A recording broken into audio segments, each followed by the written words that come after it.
Buenos días. ¿Cuál es la situación de los jóvenes en El Salvador? De esto hablaremos en República.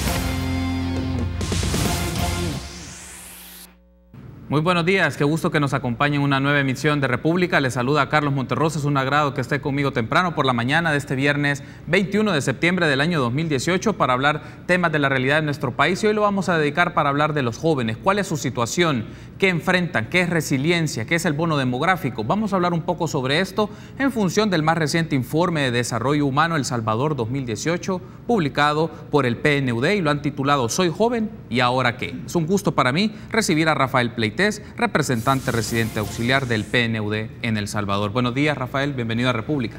Buenos días, Carlos, mucho gusto de estar en su programa. Gracias por tomar la invitación y comentarnos un poco esta investigación que el PNUD ha venido trabajando por cierto tiempo y que en el transcurso de los años ha posicionado diferentes temas en la agenda de discusión de actores políticos, de actores sociales, de agentes económicos. Y me gustaría iniciar con esto, Rafael. Como sabemos, el PNUD ha trabajado diversos temas en informes de desarrollo humano, migraciones, empleo, seguridad ciudadana, pero este año se lo han dedicado a la juventud. ¿Por qué? Excelente pregunta. ¿Por qué hemos dedicado un informe de desarrollo humano a la juventud con este título, Soy joven y ahora qué? Bueno, en primer lugar, decir que desde 1990 a nivel internacional el PNUD saca estos informes de desarrollo humano y uno de sus primeros propósitos fue plantear un nuevo paradigma de desarrollo. Sí. Es decir, de que si bien es cierto el crecimiento económico, el ingreso es una condición importante, una condición necesaria para el desarrollo, no es suficiente. Y este planteamiento de desarrollo amplió entonces el ámbito a lo social, a cuestiones como la educación, la salud e incluso se elaboró un índice de desarrollo humano. Desde esa perspectiva nosotros partimos de un principio y es que la persona debe estar al centro del desarrollo. La persona humana debe estar al centro del desarrollo. Y en ese sentido, la mayor riqueza que tiene El Salvador es su gente. Y este es un país que todavía es joven. Tenemos a un 57% de la población que está por debajo de los 29 años. Y si tomamos el rango de edad oficial de juventud, que es entre 15 y 29 años, o sea, yo soy joven en espíritu, pero ya no en ese rango oficial, tenemos al 30% de la población. Entonces somos un país todavía joven, pero esta realidad demográficamente va a cambiar en las próximas décadas, porque nos encontramos en un proceso de transición demográfica en donde hoy en día todavía la población que estamos en edad de trabajar y productiva somos más que la población dependiente, es decir, de los niños, niñas o personas ya de la tercera edad retirada. Esa relación va a ir cambiando en la década de los 30 y es lo que se conoce como el bono demográfico. Por lo tanto, hay una oportunidad histórica del país de aprovechar el potencial que significa ese bono demográfico y eso pasa por invertir estratégicamente en los jóvenes. Hay un asunto, ya que me plantea este panorama, Rafael, es un tercio de la población está entre los 15 y los 29 años. Estamos hablando de 1.9 millones de habitantes. De ese total, 50% son mujeres, 49% son hombres. Y el informe señala un aspecto que me llama la atención y me gustaría que lo profundicemos. El desarrollo humano de las personas jóvenes ha sido desigual y hay algunas brechas que persisten. Es una de las afirmaciones que el informe señala y es ¿cuáles son esas brechas y qué las ha generado?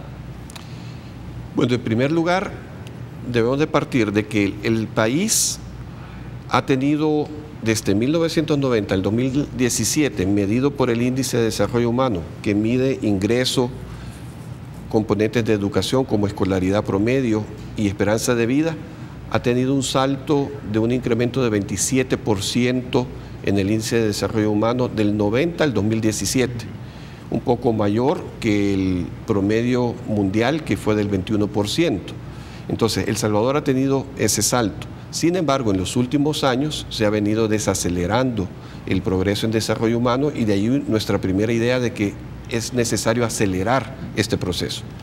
Segundo punto, cuando uno ya se concentra en los jóvenes y analiza el índice de desarrollo humano, sobre todo en esperanza de vida y en educación de los jóvenes comparado con la población adulta, encontramos que el índice de los jóvenes es 32% mayor que los adultos. Es decir, que en las últimas décadas quienes más se han favorecido de este progreso en desarrollo humano son los jóvenes, principalmente por el componente educativo. Tercer punto. Ahora, ya dentro de los jóvenes uno encuentra diferencias importantes, por ejemplo, entre los jóvenes que viven en las áreas urbanas y los jóvenes que viven en las áreas rurales.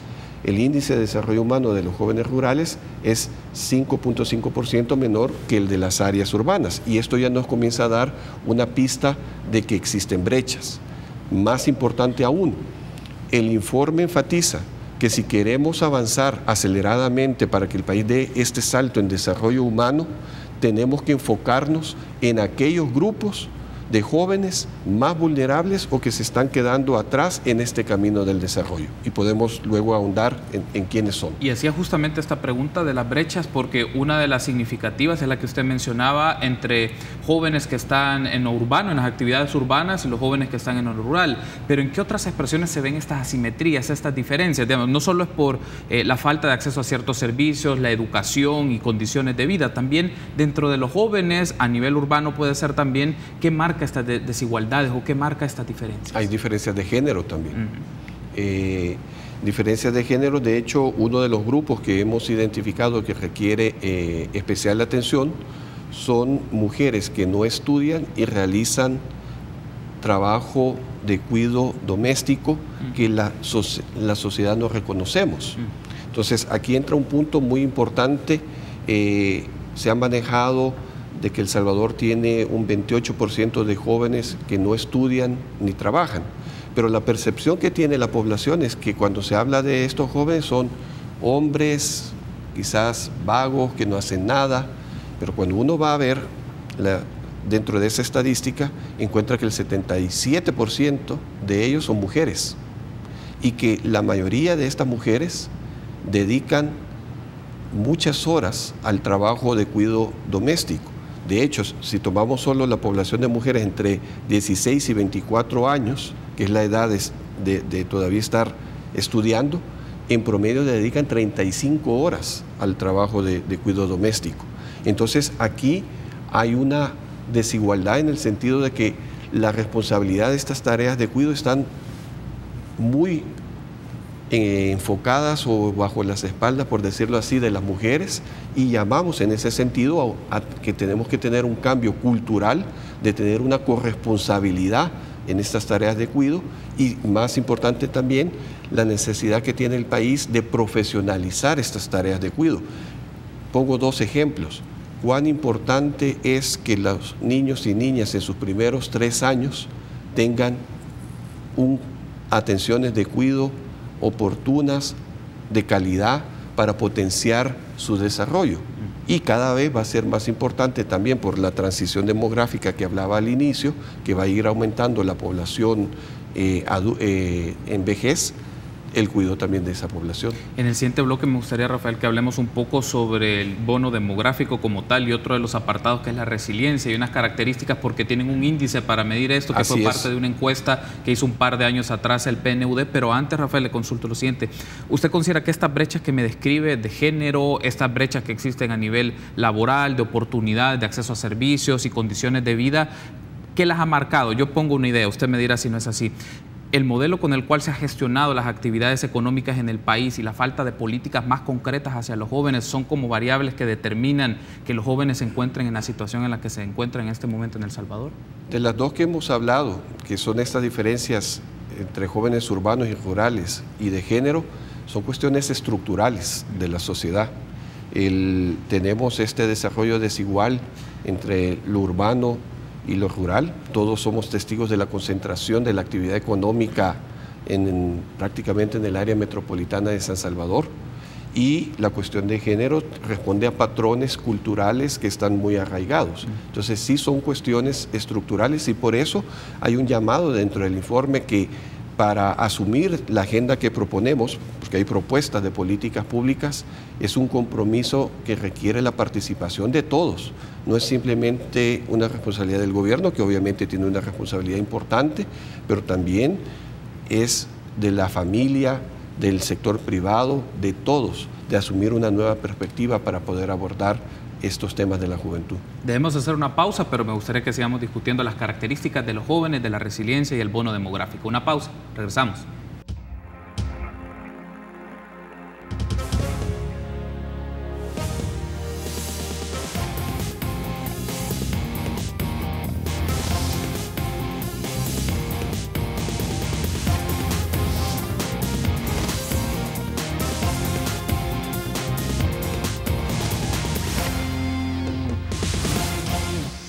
Gracias por seguir junto a nosotros en República. Continuamos platicando sobre el Informe de Desarrollo Humano El Salvador 2018. Soy joven y ¿ahora qué? Me acompaña Rafael Pleites, representante residente auxiliar del PNUD en El Salvador. Ahora me gustaría que hablemos un poco sobre una idea que mencionó en el bloque anterior, Rafael, y quisiera que lo desarrolláramos con más profundidades sobre el bono demográfico. El informe destaca que El Salvador en este momento tiene una situación particular sobre el bono demográfico. Desde la lectura del PNUD, ¿cómo se debe de aprovechar esta situación del bono demográfico? El bono demográfico es una ventana de oportunidad y una ventana histórica, es decir, va a pasar una vez y es la oportunidad que todavía tenemos a la mayoría de la población en edad productiva mayor que los que dependen de ella, niños, ancianos. Entonces, esta ventana no va a estar por siempre. Esta ventana se va a ir cerrando en la década del 2030. Si uno sabe que tiene esa ventana, que es histórica, que una vez en la vida va a pasar, la pregunta es, ¿cómo la aprovecho? Y si la queremos aprovechar, tenemos desde ya que invertir más y estratégicamente en la niñez y en los jóvenes. Ese es el mensaje principal, y empoderar a los jóvenes. Empoderar en el sentido de darle el poder de que ellos puedan participar en la toma de decisiones de todas aquellas cuestiones que le afectan en su bienestar. Necesitamos mayor inversión, obviamente, en educación. Pongo un ejemplo concreto. Uno de los grupos que hemos identificado que requieren especial atención son aquellos jóvenes que están fuera del sistema educativo o en riesgo de deserción. La tasa global de deserción para los jóvenes que están entre 15 y 19 años, tomando su deserción a lo largo de su vida, es del 37%. La tasa neta de matrícula en bachillerato es del 37% también. ¿Eso qué quiere decir? Que solo el 37% de los jóvenes que tienen la edad de estar en bachillerato, es decir, de 16 a 18 años, efectivamente están matriculados en bachillerato. Es una tasa baja. Proponemos tener la meta de largo plazo de universalizar la educación media. ¿Pero cuánto cuesta eso? Ya hay un cálculo que realizó el Consejo Nacional de Educación en el Plan El Salvador Educado. Si El Salvador en los próximos 10 años quisiéramos elevar esa tasa de matrícula de 36% que está actualmente a 70%, implicaría una inversión aproximadamente de $200 millones que se requerirían por las nuevas aulas, profesores, etcétera. El presupuesto de educación actualmente anda alrededor de los $950 millones. Esto nos da una idea del orden de magnitud de las inversiones que tenemos que realizar, y no va a ser posible si no tenemos una perspectiva de largo plazo, una priorización de decir esto es lo estratégico para invertir en este país, y por lo tanto el compromiso de todos de empujar en esa dirección. Hay un aspecto acá, Rafael, en función de esto denominado bono demográfico, esta cantidad, este número de personas que tienen capacidades para su desarrollo productivo. Hay un aspecto aquí, ¿no se corre un poco el riesgo de pensar que la población joven únicamente se ve en función productiva o de la productividad económica, dado el peso de este bono? Es decir, pensar solamente en esta población joven en función de constituirlas como una masa laboral para la producción económica. No, y no debe de ser así, y no lo enfoca de esa forma el informe, porque aprovechar ese bono adecuadamente tendría réditos no solamente económicos, sino también sociales. Y por eso el informe no solamente llama a invertir más en los jóvenes, sino a empoderarlos, para que se vuelvan realmente en agentes de cambio positivo en El Salvador, que se vuelvan en actores, que tengan un papel central en la toma de decisiones. Entonces no se trata solamente de invertir más, sino de empoderar también a los jóvenes. Es decir, y que tengan una participación significativa. Y ahí creo que podemos incorporar este elemento. ¿Qué vuelve desde la perspectiva del informe y de la investigación que los jóvenes y sus distintas expresiones en la sociedad salvadoreña, en lo urbano, en lo rural, en lo cultural, en lo político, se puedan empoderar? Es decir, que se materialice en la práctica un empoderamiento muy claro en la vida de nuestro país y muy concreta como protagonistas. Un dato que tiene el informe, que proviene de la encuesta que se utilizó para medir la resiliencia, sí, también revela que solo el 6.7% de los jóvenes participaron en algún tipo de organización en el último año cuando se hizo la encuesta, que es muy bajo.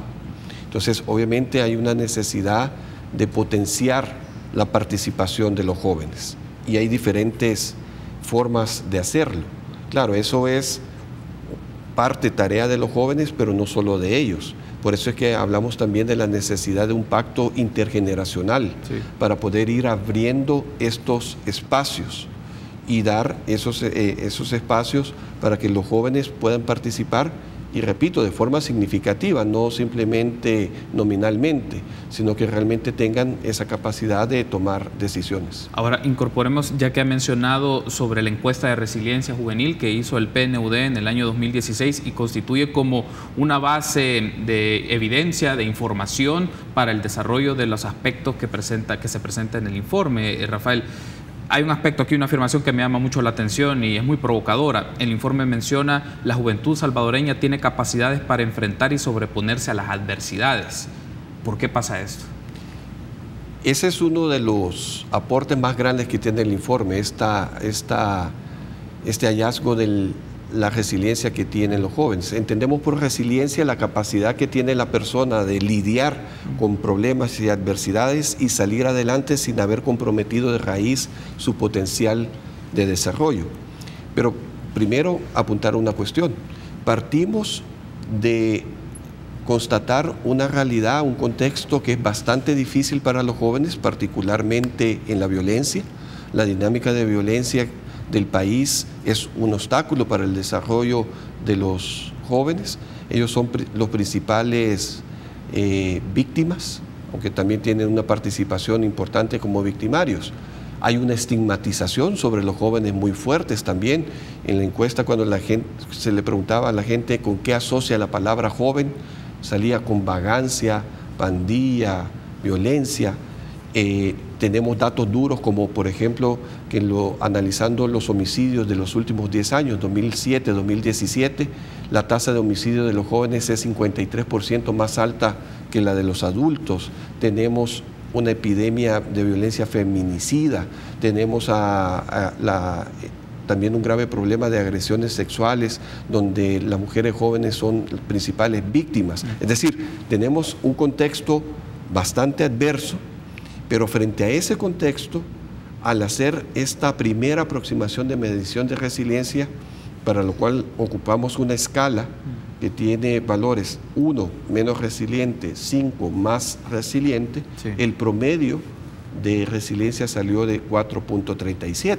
Es un dato que impresiona porque manifiesta esa capacidad de salir adelante de esas adversidades. Y yendo más adentro de esos datos, encontramos que las mujeres son más resilientes que los hombres y que las jóvenes en sus primeros años, 15 a 19 años, son más resilientes que los jóvenes después de los 19 años. Y ahí juega un papel importante la familia. Pero quiero poner sobre la mesa, para entender un poquito qué mide esa resiliencia. Sí. Esa escala tiene 3 componentes.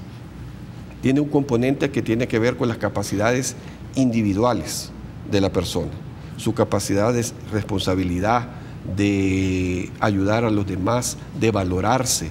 Ese es un componente. Luego está el segundo componente, que es la familia. qué soporte, qué ayuda, qué acompañamiento recibe el joven de su familia. Y el tercer componente son factores del contexto que van desde la escuela, la comunidad, hasta también valores espirituales. Entonces, tomando en conjunto estos tres componentes es que forman esa escala y de donde salen estos valores. Entonces, el gran mensaje es, esta juventud tiene hoy en día los niveles de escolaridad más altos que hemos tenido en la historia de El Salvador. Enfrenta un contexto muy difícil, sobre todo en el ámbito de violencia. Sin embargo, muestra una capacidad de resiliencia enorme y esa es una capacidad que hay que aprovechar. Creo que es general de los salvadoreños, pero muy particularmente en los jóvenes. Y uno se pregunta, ¿qué haría un joven si tuviera mejores condiciones y oportunidades? ¿Hasta dónde podría llegar? Y eso es lo que queremos poner sobre la mesa.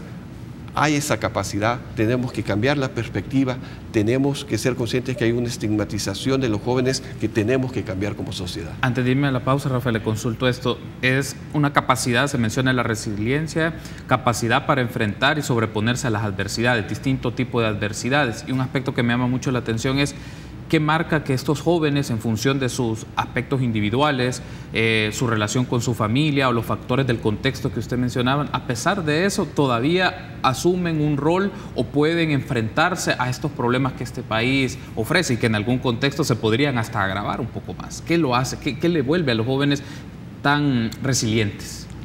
De los tres componentes, el componente más fuerte es el componente individual, de las capacidades individuales.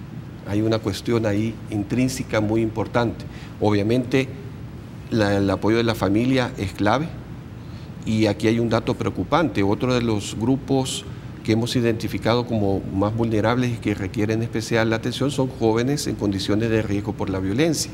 Identificamos que el 49% de los jóvenes viven en lugares donde tienen serias restricciones por los temas de inseguridad. Y dentro de ese grupo, el 41% vive sin su padre y sin su madre. Imagínense esa realidad social que tenemos en El Salvador. Y por eso también es un llamado a que este problema requiere realmente la participación de todos, el papel de la familia, el papel de líderes espirituales, el papel de la escuela, pero de mentores, es clave también en esto. Debo de hacer una pausa y me gustaría que en el último bloque, Rafael, hablemos un poco en qué consiste esto de la colaboración intergeneracional. El informe menciona que para lograr un mayor empoderamiento de los jóvenes debe existir un apoyo de la generación previa. ¿Y qué marca esa transición, ese apoyo? Y también se habla de una nueva arquitectura de las políticas públicas para los jóvenes. ¿A qué se refiere con esto? ¿Qué tipo de programas y acciones se deben desarrollar en los próximos años para los jóvenes en nuestro país? Una pausa, regresamos.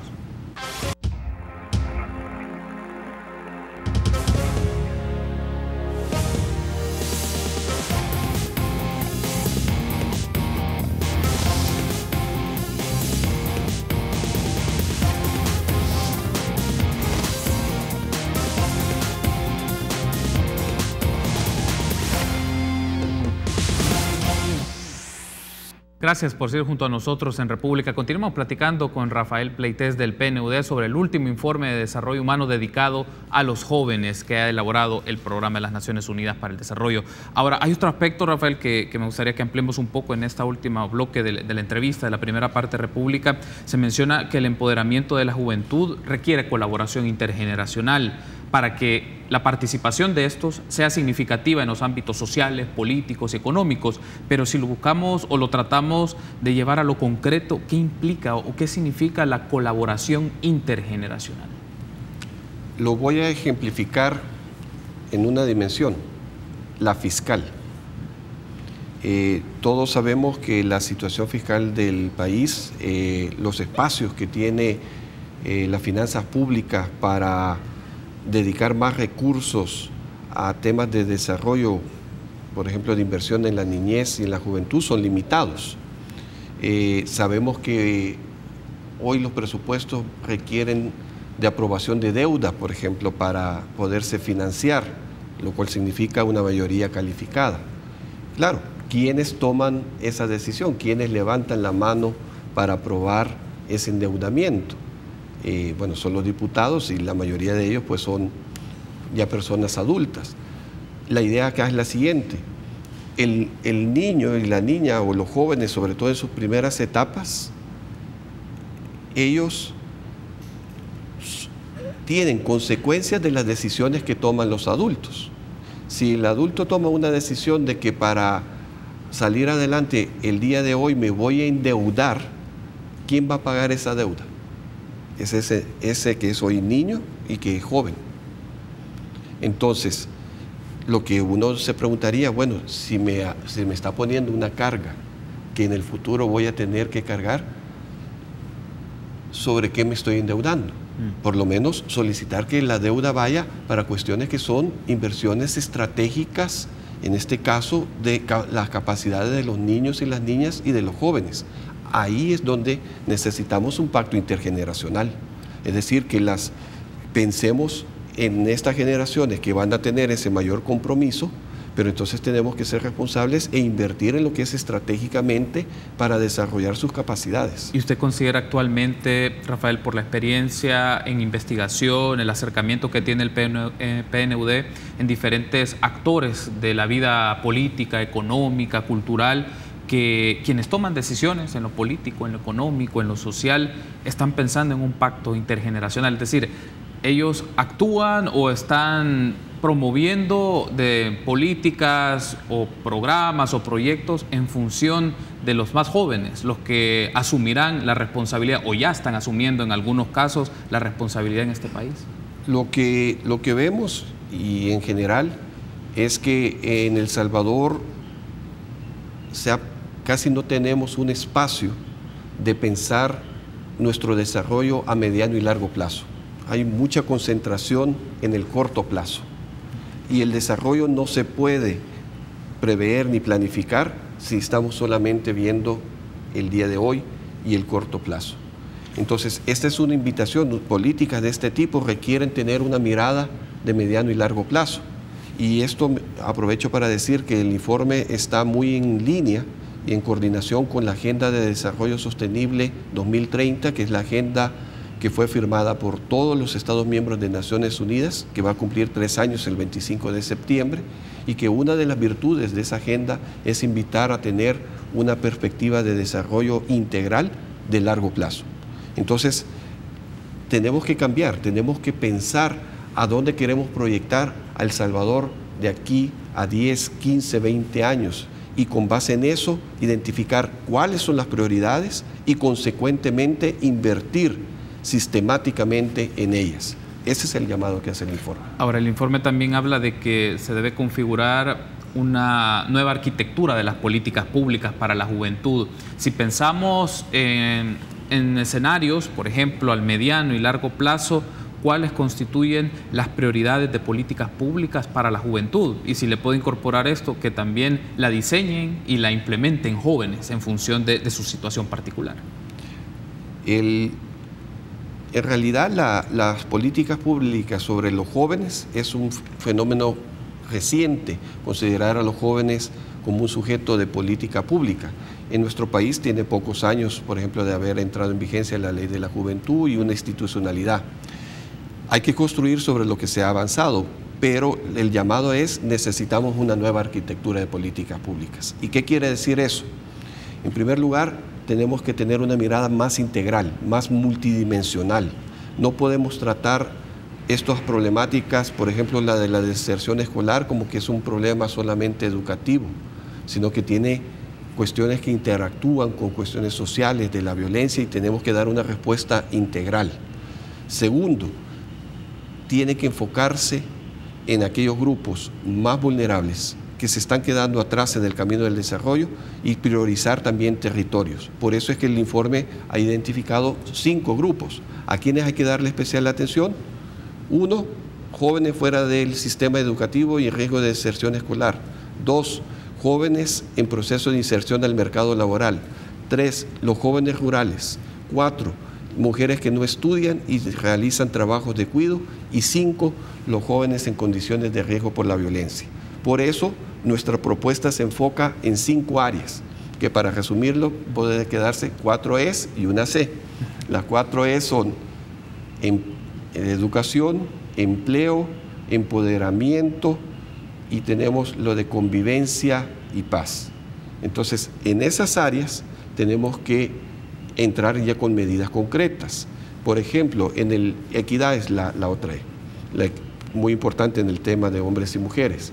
Por ejemplo, en el tema de educación, el llamado es a universalizar la educación media, a reformar también la currícula para hacerla más pertinente a las actividades económicas y a las realidades de los jóvenes. Esto es particularmente importante para los jóvenes rurales. En el área de empleo, medidas concretas como por ejemplo impulsar un programa nacional de pasantías. A muchos jóvenes les exigen experiencia, pero ¿cómo van a tener experiencia si no han tenido la oportunidad de poder tener una inserción o un primer empleo o la oportunidad de tener un pie dentro de una empresa? Entonces la pasantía puede ser ese puente. Necesitamos fortalecer la intermediación laboral en el sentido de tener un mejor diálogo entre la empresa privada y el sector público para entender mejor las demandas que tiene el sector productivo y las capacidades que se requieren. En el caso del empoderamiento hay medidas de estimular las actividades de voluntariado de los jóvenes, de participación política también, donde podrían considerarse incluso cosas como los mínimos de edad para poder ser diputado, por ejemplo, cosas que se podrían poner en el debate público. Entonces, estos son algunos ejemplos de áreas y medidas que se proponen en el informe. Estamos llegando al tramo final de la entrevista, Rafael, pero le consulto.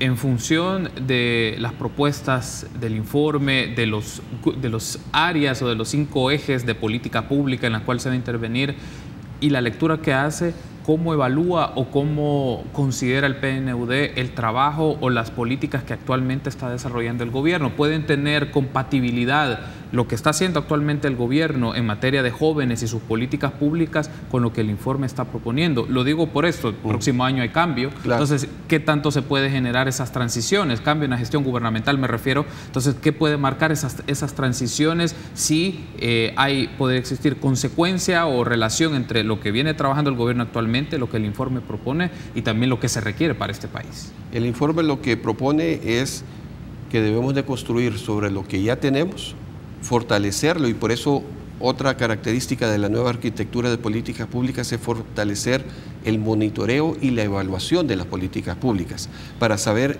en cómo estamos avanzando. Y un déficit general que hay en el país, hay muy poca evaluación de los programas para que sepamos si realmente están funcionando y si el dólar invertido está teniendo el rédito económico y social esperado. Esas son áreas que hay que fortalecer y, repito, darle una mirada más integral y multidimensional y sistemática en la política pública, pero requiere más inversión también. Y por eso es que el informe invita a invertir más y a empoderar a la juventud para que podamos dar ese salto en el desarrollo humano. Cierro con esto, Rafael. Estamos en proceso, en los próximos días se va a mostrar, de campaña electoral. ¿Cuál considera que es el PNUD el mensaje que manda de los usos del informe para las fórmulas presidenciales y de la vicepresidencia? Hacemos un urgente llamado para que los candidatos a la presidencia, pero no solamente los candidatos a la presidencia, el sector privado y todos los sectores del país puedan ver los hallazgos de este informe, y esperamos que puedan contribuir en la elaboración de sus plataformas, y creo que es un momento muy oportuno en el que vamos a entrar de la campaña y del nuevo gobierno, porque es un momento donde se abre la agenda para poder debatir los grandes temas del país y se abre la agenda para también poner las nuevas prioridades de política pública, y en ese sentido esperamos que este sea una contribución en el informe, porque ciertamente necesitamos invertir más y empoderar a los jóvenes si queremos dar ese salto en desarrollo humano. Perfecto, Rafael, quiero darle las gracias por haberme acompañado y espero llevarle la pista y continuar discutiendo en República los detalles del informe, el seguimiento de las políticas públicas hacia la juventud, sobre todo cómo se va configurando las propuestas políticas de candidaturas sobre esto, con datos concretos y también con compromisos concretos. Muchas gracias. Gracias por habernos acompañado. Permítanos una pausa. Continuamos con más.